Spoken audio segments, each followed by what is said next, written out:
रासायनिक अभिक्रियाओं के प्रकार। रासायनिक अभिक्रियाओं के 4 प्रकार होते हैं। पहली, संयोग अभिक्रिया। उदाहरण देखते हैं बच्चों। समीकरण: अमोनिया NH3। जी का अर्थ है बच्चों गैसियस अवस्था। ओके। दूसरा है HCl, हाइड्रोजन क्लोराइड, ये भी गैसियस अवस्था में है। तो जब अमोनिया गैस और हाइड्रोजन क्लोराइड गैस, इनकी अभिक्रिया होती है, ओके, तो बनता क्या है, NH, ये 3 और ये यहाँ से एक 4, NH4Cl। NH3 था, हाइड्रोजन 3 और एक 4, तो क्या बना, NH4Cl। इसका नाम है NH4Cl, अमोनियम क्लोराइड।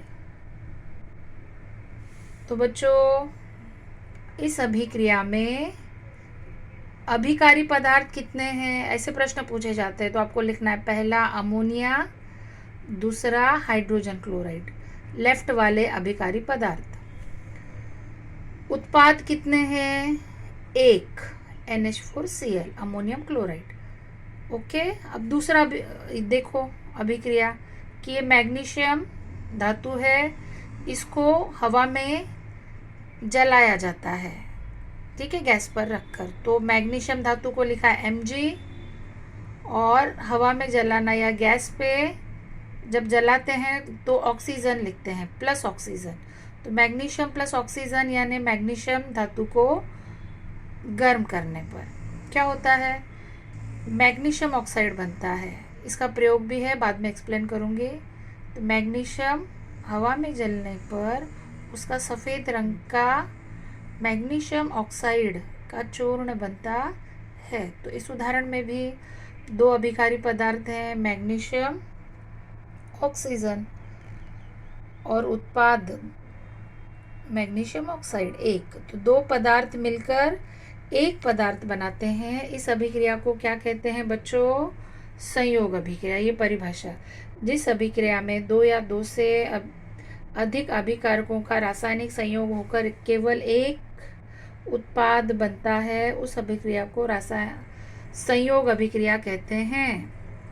नाम से ही पता चलता है कि 2 या 2 से अधिक पदार्थ मिलकर एक, तो वो अभिक्रिया होती है संयोग अभिक्रिया। अब पेज नंबर 37 पर आइए।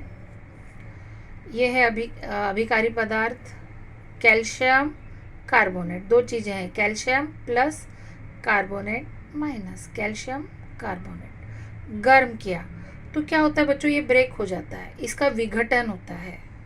तो कैल्शियम कार्बोनेट, ओके, चूने का पत्थर भी कहते हैं इसका दूसरा नाम, और वैज्ञानिक नाम कैल्शियम कार्बोनेट। गर्म किया तो क्या बना, कार्बन डाइऑक्साइड मुक्त हुई गैस। तो इसको CO2 ब्रैकेट में G लिखो या एरो, ठीक है। तो इस अभिक्रिया को आप क्या एक्सप्लेन कर सकते हो कि कैल्शियम कार्बोनेट गर्म करने पर कैल्शियम ऑक्साइड और कार्बन डाइऑक्साइड बनते हैं। तो यहाँ पर क्या हुआ कि एक पदार्थ से 2 पदार्थ बने, ठीक है। तो ऐसी अभिक्रिया को क्या कहते हैं बच्चों, अपघटन।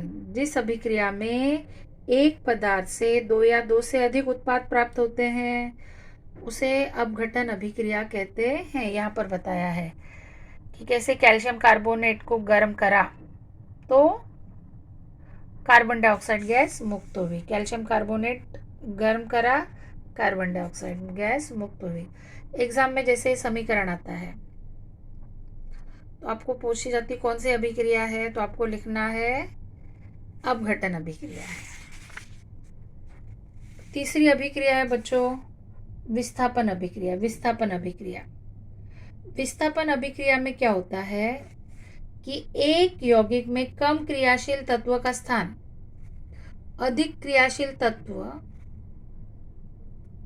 लेता है, ओके। तो यहाँ पर क्या होगा कि एक तरफ यौगिक होगा और दूसरी तरफ सिर्फ एक तत्व होगा। ऐसी अभिक्रिया को क्या कहते हैं, अपघटन। उदाहरण देखो, कॉपर सल्फेट, एक क्यू यानी विलियन, जलीय विलियन है, नीले रंग का है। इसमें लोहा Fe आयरन, लोहा रखा जाता है।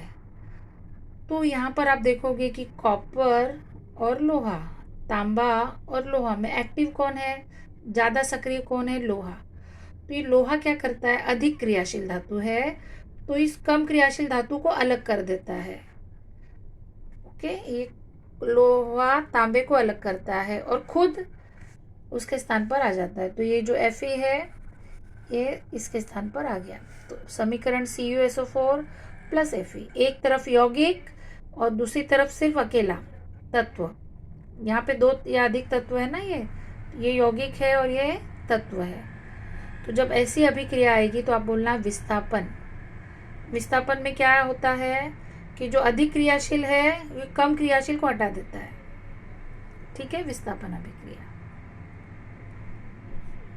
ओके, परिभाषा ये है, उदाहरण ये है, एग्जाम में आता है। CaSO4 प्लस Fe, प्रयोग भी है ये कि इस विलयन में जब लोहे का कील रखा जाता है तो क्या लिखे जाएंगे, कॉपर सल्फेट के विलयन में लोहे की कील। तो कुछ समय के बाद क्या करता है, लोहा तांबे को अलग कर देता है विलयन में से और खुद FeSO4 Cu की जगह पर खुद लोहा आ जाता है और तांबा अलग हो जाता है ये। तो विस्थापन अभिक्रिया यानी एक का स्थान, कॉपर का स्थान लोहे ने लिया, तो क्या बना, FeSO4 प्लस Cu। अब है युग्म विस्थापन अभिक्रिया। युग्म विस्थापन अभिक्रिया में आयनों की अदला बदली होती है बच्चों। जैसे उदाहरण देखो, यह है बेरियम सल्फेट प्लस K2CrO4। तो क्या बनता है कि इस बेरियम के साथ ये क्रोमेट आता है, इस प्लस के साथ ये माइनस और इस प्लस के साथ ये, तो क्या बना, BaCrO4 K2SO4, इन दोनों की जोड़ी, अदला बदली।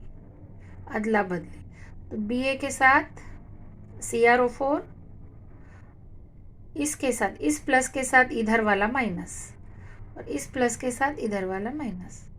5 मार्क्स का क्वेश्चन है। युग्म विस्थापन, डबल डिस्प्लेसमेंट यानी प्लस माइनस आयनों की अदला बदली होती है। इस बेरियम के साथ इधर वाला माइनस और इस प्लस के साथ यहाँ वाला सल्फेट माइनस। ऐसे प्रश्न पूछे जाते हैं कि बेरियम सल्फेट के विलयन में पोटेशियम क्लोराइड का विलयन समीकरण लिखो। तो ये मैंने समीकरण लिख कर दिया है यहाँ पर। अवक्षेप का रंग बच्चों, ये भी पानी जैसा है, ये भी पानी जैसा है, लेकिन जब दोनों को मिलाया जाता है तो क्या होता है कि अवक्षेप तैयार होता है। अवक्षेप यानी मक्खन जैसा, मैंने पिछले वीडियो में बताया है। तो ये अवक्षेप तैयार होता है। तो अगला प्रश्न क्या पूछा है कि अवक्षेप का रंग कौन सा है, पीला। नाम लिखो, तो नाम क्या है, बेरियम क्रोमेट। तो इस प्रकार से 5 मार्क्स के लिए प्रश्न आता है। युग्म विस्थापन, ये उसका एग्जाम्पल है। बच्चों, आयनों की अदला बदली किसमें होता है, तो आपको लिखना है युग्म विस्थापन। ये भी युग्म विस्थापन का एग्जाम्पल है। देखो ये है सिल्वर नाइट्रेट विलयन, सोडियम क्लोराइड विलयन, जलीय विलयन है, ठीक है। लेकिन जब इसको मिलाया जाता है ये, तो क्या होता है, आयनों की अदला बदली। तो इस सिल्वर के साथ आएगा क्लोरीन और सोडियम के साथ आएगा नाइट्रेट, ये आयनों की अदला बदली। तो क्या बना, NaNO3 और AgCl। तो ये अवक्षेप बना। तो कौन सी अभिक्रिया है बच्चों, युग्म विस्थापन, डबल रिप्लेसमेंट, दोनों ने आयनों की अदला बदली हुई है। तो ये भी युग्म विस्थापन का एग्जाम्पल है। और जो बेरियम क्रोमेट मैंने आपको बताया था वो भी युग्म विस्थापन का एग्जाम्पल है। Wish you all the best.